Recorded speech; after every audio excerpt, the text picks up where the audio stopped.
السلام عليكم ورحمة الله وبركاته.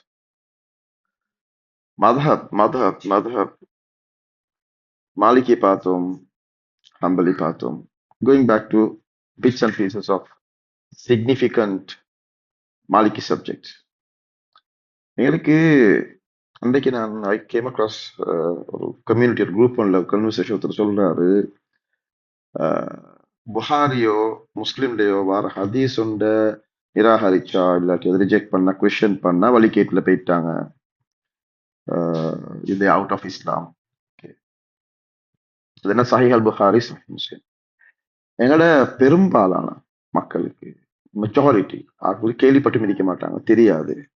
அல் முஅத்தா, இமாம் மாலிக் ரஹ்மத்துல்லாஹி அவங்களோட அல் முஅத்தா தொகுப்பு. அதுல சிக்னிஃபிகன்ஸ் என்ன? அல் முஅத்தாவை பத்தி இமாம் ஷாஃபி ரஹ்மத்துல்லாஹி அலைஹி சொல்றாங்க, குர்ஆனுக்கு புறவு, அதாவது குர்ஆனுக்கு அடுத்ததாக உள்ள ஆக பரிசுத்தமான கிரந்தம் வந்து அல் முஅத்தா. இதுக்கு சில பேர் வந்து ஒரு ஒரு எந்த விதமான அடிப்படையே இல்லாத ஆர்குமெண்ட் கொண்டு வராங்க. இல்ல அது வந்து புகாரி முஸ்லிம் வாரத்துக்கு இல்ல புகாரில முஸ்லிம்ல எல்லாம் இந்த சஹீஹ் தாயிஃப் என்ற மாதிரி அந்த கிரேடிங் சிஸ்டம் இதெல்லாம் வருவது. ஏன்னு சொன்னா நம்பர் ஆஃப் ரிப்போர்ட்டர்ஸ் 10, 7, 12, 15 இப்படி நிறைய ரிப்போர்ட்டர்ஸ் இருக்கிறான். அதுல questionable, right? That's for another time.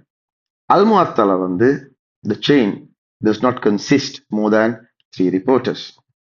இத இமாம் புகாரி அவங்களோட சர்டிபிகேஷன் என்ன? அல் முஅத்தாக்கு it's a compilation of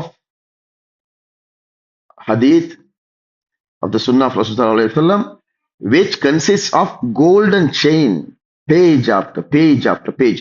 golden chain என்ன? unquestionable. அல் முஅத்தால வந்து சஹீஹ் தஈஃப்ன்றதுக்கு கொஸ்டின் இடம் இல்ல.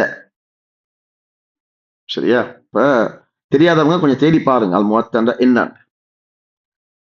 அப்ப இவங்க மாலிகி டெக்ஸ்ட பேன் பண்ணிருக்கிறாங்களே, Al Muwatta is like the mother, the father of all those text. அதுவும் பேன், அதை கொண்டு வரவும் இயலாது. அப்ப இவங்க என்ன செஞ்சுக்கிறாங்க? இது யார ஸ்டேட்மெண்ட் படி? இமாம் ஷாஃபி ரஹ்மத்துல்லாஹி அலைஹி சொல்றாங்க, குர்ஆனுக்கு அடுத்தபடியாக பரிசுத்தமான கம்பைலேஷன் வந்து அல் முஅத்தா. யோசிச்சு பாருங்க, எவ்வளவு பெரிய அநியாயம், எவ்வளவு பெரிய அட்டகாசம். இன்ஷா அல்லாஹ் Allah accept us and may Allah make things easy on us and grant justice to us. Assalamu alaikum warahmatullahi wabarakatuh.